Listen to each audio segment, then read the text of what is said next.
الله أكبر الله أكبر। এমন সুমধুর সুরকে আমরা আজান বলে জানি।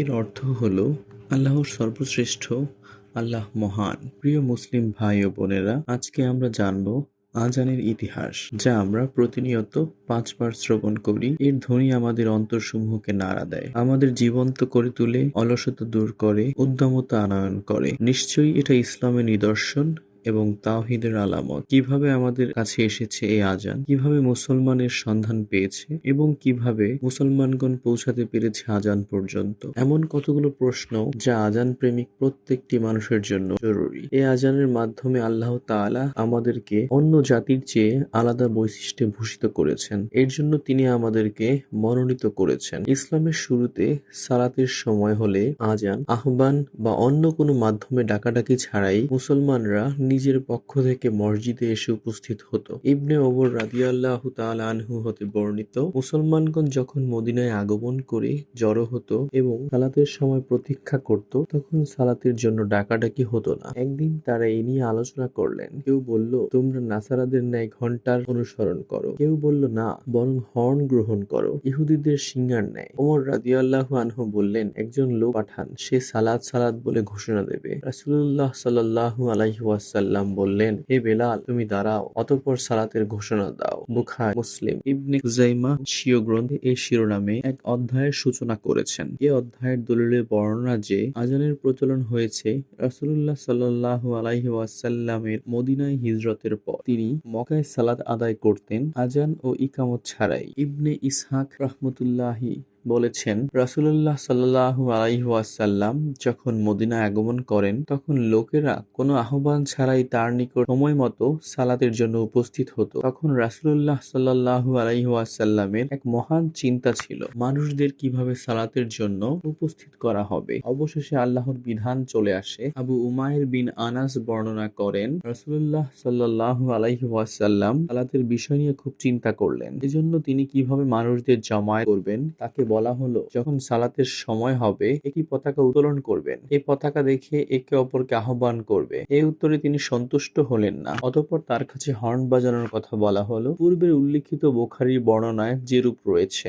জিয়াদ বললেন, ইহুদিদের হর্ন। এ উত্তরেও তিনি সন্তুষ্ট হলেন না। তিনি বললেন, এটা ইহুদিদের কর্ম। অতঃপর তাকে ঘণ্টার কথা বলা হলো। তিনি বললেন, এটা নাসারাদের কর্ম। রাসূলুল্লাহ সাল্লাল্লাহু আলাইহি ওয়াসাল্লামের এই চিন্তায় গভীরভাবে চিন্তিত হয়ে আব্দুল্লাহ বিন যায়েদ বিন আবদে রাব্বিহি বাড়ি ফিরলেন। তাকে স্বপ্নে আজান দেখানো হলো। তিনি রাসূলুল্লাহ সাল্লাল্লাহু আলাইহি ওয়াসাল্লামের কাছে গমন করলেন এবং তাকে আজান বিষয়ে স্বপ্ন সম্পর্কে সংবাদ দিলেন। তিনি রাসূলুল্লাহ সাল্লাল্লাহু আলাইহি ওয়াসাল্লামকে বললেন, হে আল্লাহর রাসূল, অর্ধঘুম ও নিদ্রা অবস্থায় ছিলাম, আমার কাছে এক আগমনকারী আসলো, অতঃপর আমাকে আজান দেখালো। তিনি বলেন, ওমরও তার পূর্বে এ স্বপ্ন দেখেছে, তিনি তা 20 দিন গোপন রাখেন। অতঃপর রাসূলুল্লাহ সাল্লাল্লাহু আলাইহি ওয়াসাল্লামকে জানান, তুমি আমাকে কেন সংবাদ দাওনি? বললেন, আব্দুল্লাহ বিন যায়েদ আমার আগে বলে ফেলেছে, তাই আমার বলতে লজ্জা বোধ হলো। রাসূলুল্লাহ সাল্লাল্লাহু আলাইহি ওয়াসাল্লাম বললেন, হে বেলাল, দাঁড়াও, দেখো আব্দুল্লাহ বিন যায়েদ কি বলে, তুমি তার অনুসরণ করো। অতঃপর বেলাল আজান দিল।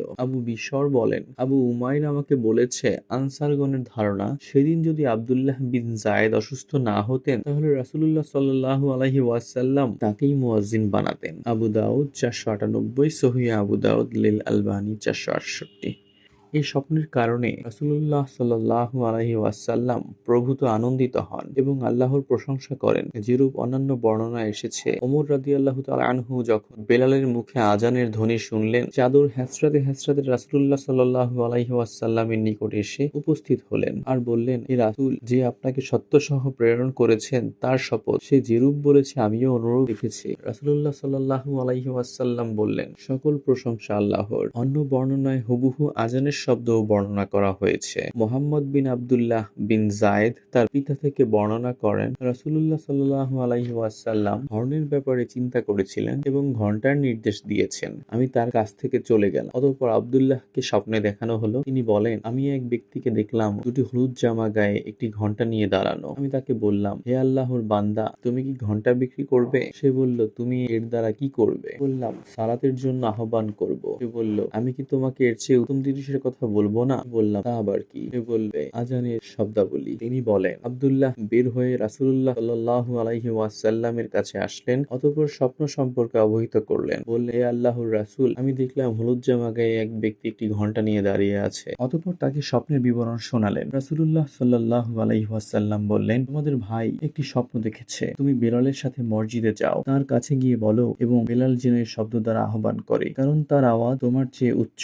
তিনি বেলালের সাথে মসজিদে গেলেন, অতঃপর বেলাল সালাতের আহ্বান জানাতে লাগলো। ওমর ইবনে খাত্তাব আওয়াজ শুনে বের হয়ে আসলেন এবং বললেন, হে আল্লাহর রাসূল, আল্লাহর শপথ, সে যেরূপ দেখেছে আমিও অনুরূপ দেখেছি। অতঃপর আবু উবাইদ বলেন, আবু বকর হিকমি আমাকে বলেছে যে আব্দুল্লাহ ইবনে যায়েদ আনসারী এ সম্পর্কে বলেছেন, আজানের জন্য আমি আল্লাহর অনেক প্রশংসা করছি, যিনি বড়দের ও সম্মানের অধিকারী। যখন আমার কাছে আল্লাহর পক্ষ থেকে এ নিয়ে সুসংবাদদাতা আসলো, তিনি আমাকে এর মাধ্যমে সুসংবাদদাতা হিসেবে সম্মানিত করেন। লাগাতার 3 রাতে তিনি আমার কাছে আসেন। যখনই তিনি আসেন, আমার সম্মান বৃদ্ধি করেন।